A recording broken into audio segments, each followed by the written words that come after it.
Well guys, I'm back in my local woodland and it's a beautiful autumn day. Very slight mist out there on the lake there. Oh, it looks good, almost like smoke on the water.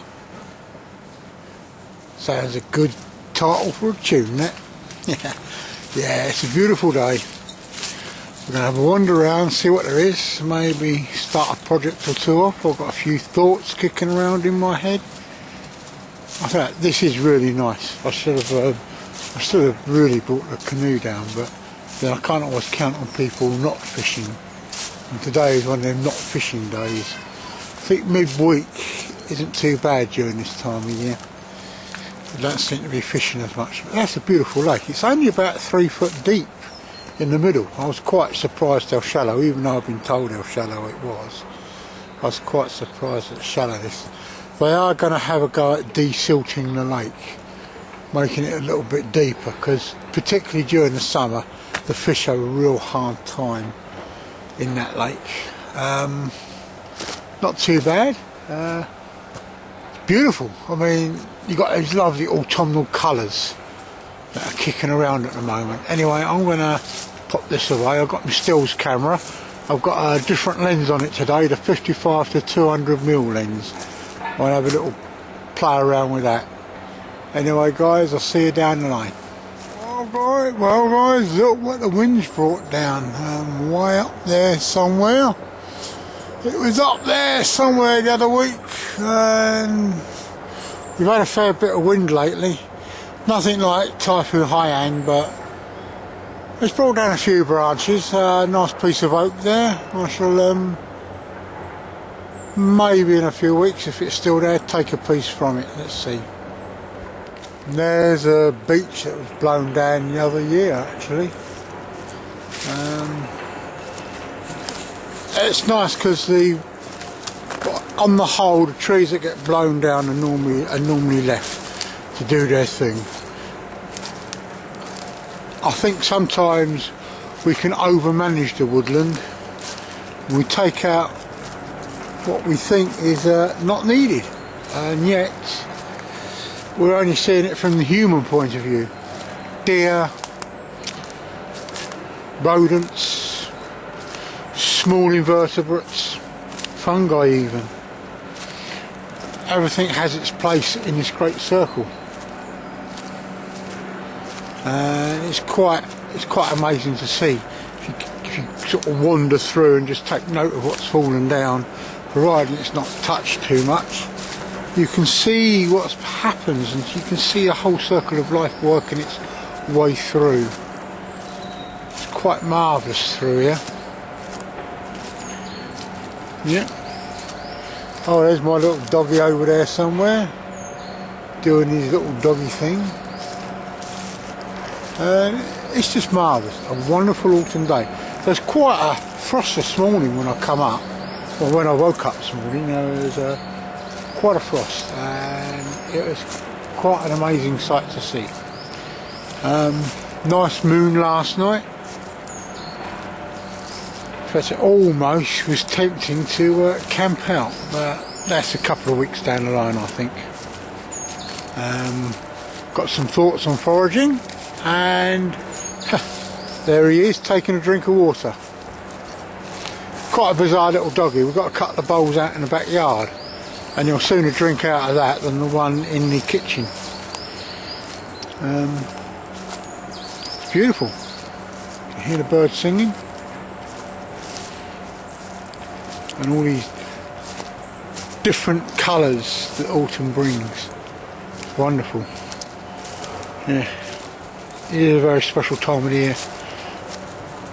Less foraging, less food about at the moment in the way of forage food. There's about sweet chestnuts, and that's about it now.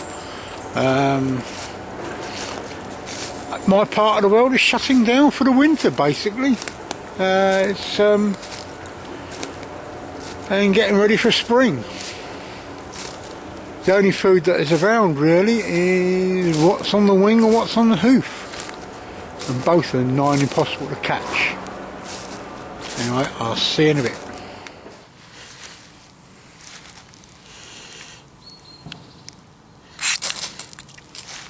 There we go, first time.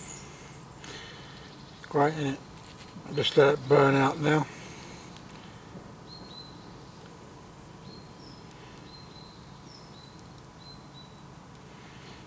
Basically when you're doing that, let's just pull this back up here a bit, that's it, I don't see it. Brace, you need lots of curls, and then basically you brace your knife against your knee, fire flash or fire still, and then pull the whole length up like that. So I do it again. So basically you've put it using the whole length of the fire still.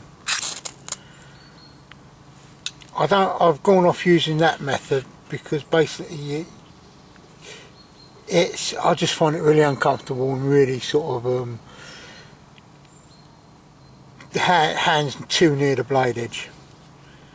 But there you go. You just say brace your knife and pull. Have lots of curls, lots of bits of birch bark or whatever, tinder, and it works really well and nearly every time. So anyway, there we go guys, put that back.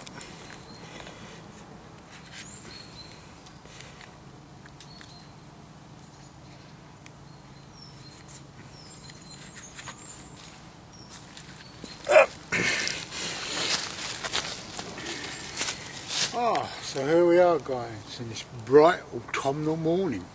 Brilliant, I mean it really is nice, as I said earlier. It's great, wonderful colours about. The sun is nice and low on the horizon. It's getting on for about 10 o'clock in the morning I should think. There's someone just down there walking their dog. I've got Alfie here as my companion today. I'm going to spend a couple of hours out here, nothing more.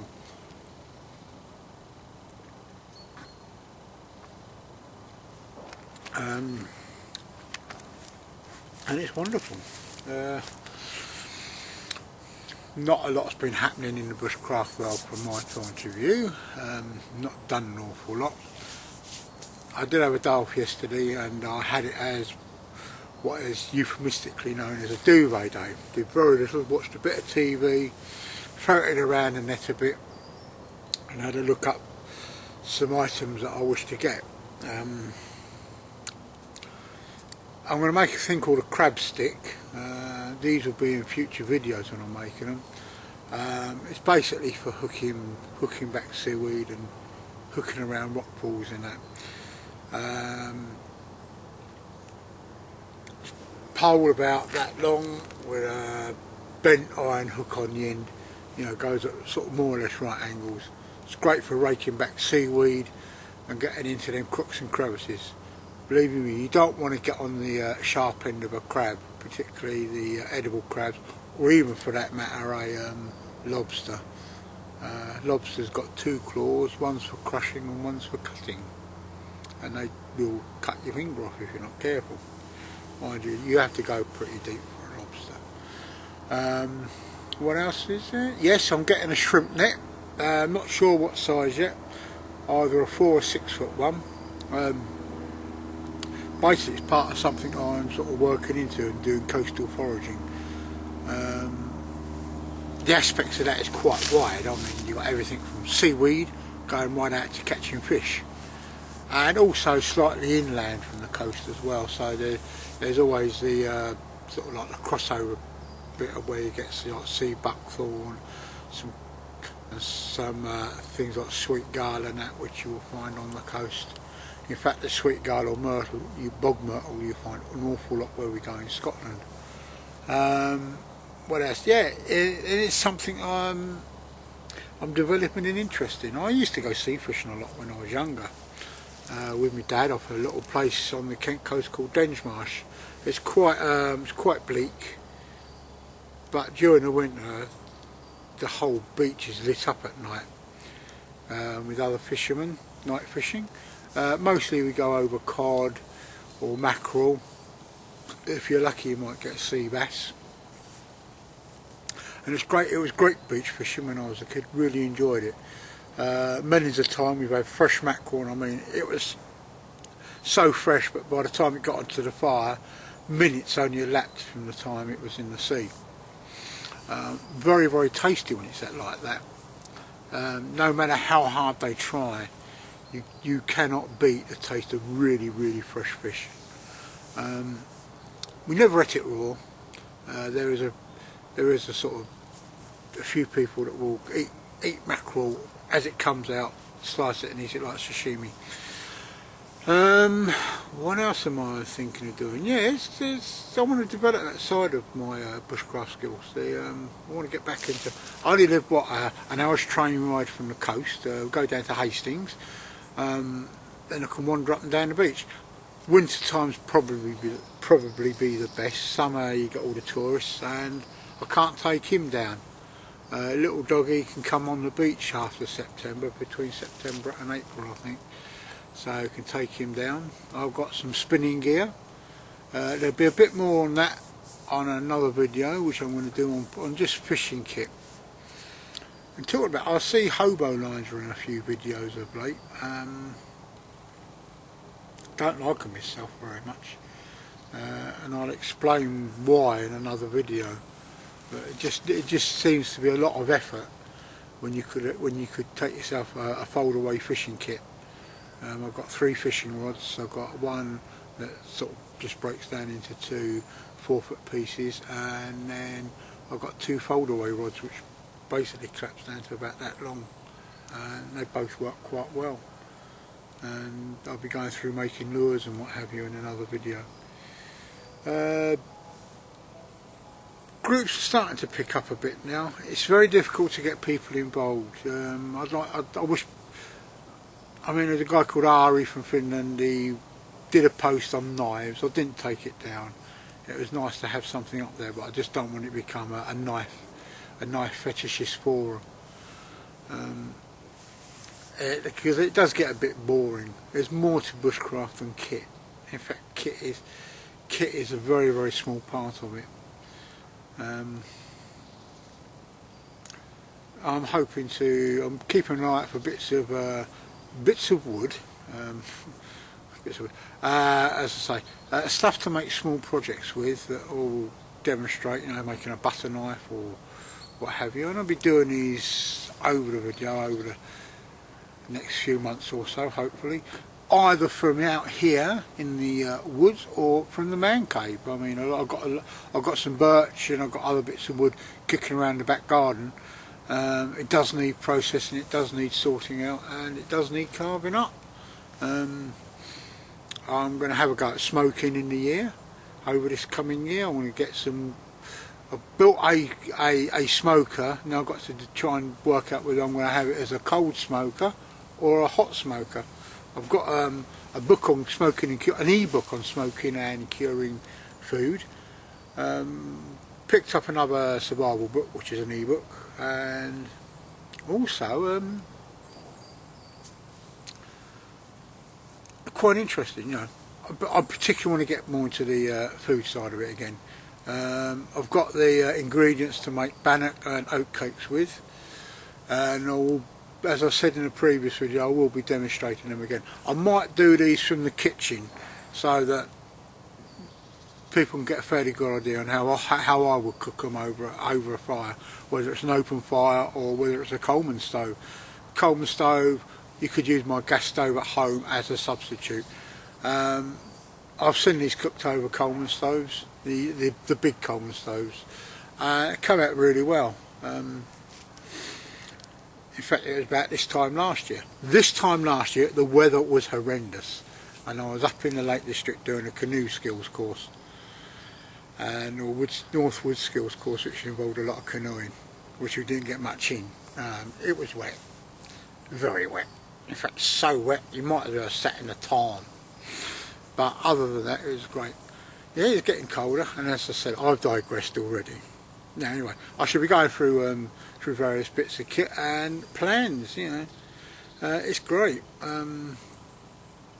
So I haven't done an awful lot. I mean, Christmas is creeping up, and work. It's all go at work on that respect. I'm trying to develop the craft side a bit more. I want to get back into net making again. I did start a net, but I was making it out of jute twine, and it's incredibly hard on your fingers, the jute twine. I hope you liked my little demonstration of sparking up a bit of birch bark for a fire. Bracing the knife on the boot like that, I find is incredibly easy. It is a lot better than the method that Paul Kirtley, Ray Mears uses. I picked this idea up from Ben McNutt from Woodsmoke, and I found it infinitely easier. My fingers and my thumbs aren't near the blade. As we all know, our knives should be very sharp. I'm going to revisit a lot of that sort of stuff over the next year, I think. You know, camp setups, tools, and various bits of equipment. I don't want to turn my videos into kit fests, but you know, sometimes I see people go out and I feel that they're carrying too much.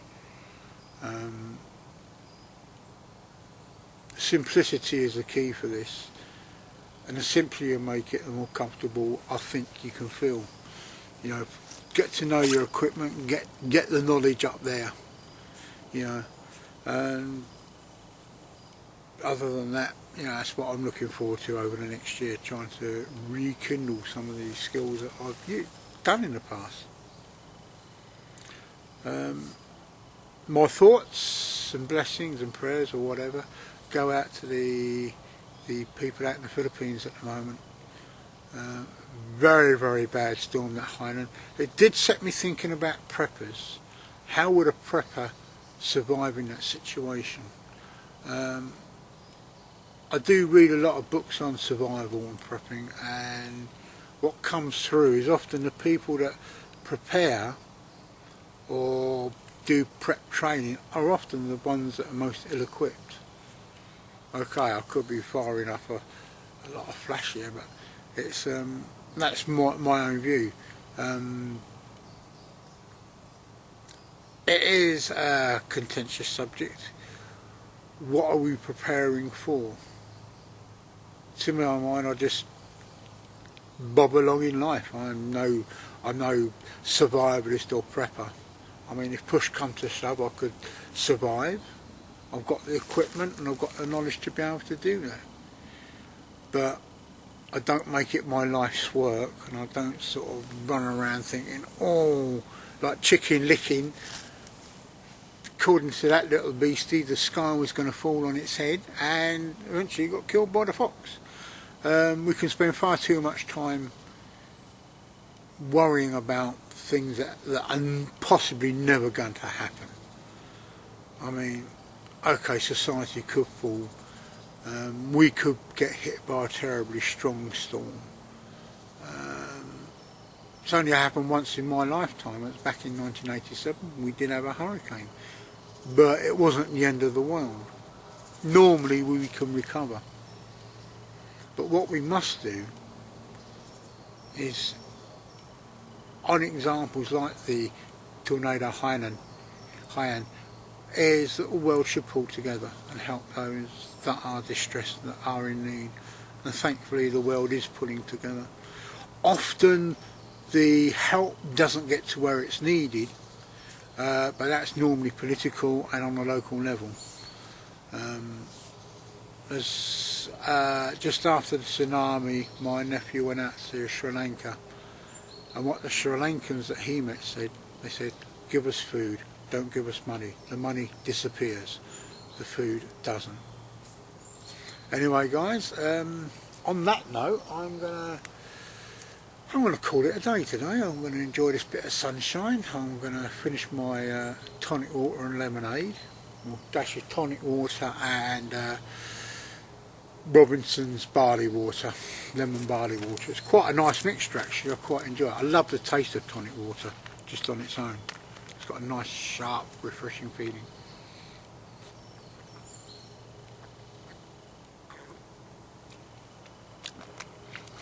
Yeah, it makes a little bit of a change from tea. There's not much else to say, so I'm going to call it a day today. Well, there's little Alfie the Wonder Hound caught in the sunlight. Yeah, you beautiful doggy, aren't you? Look at that moisture being driven off the tree in the sun. It's quite amazing, really.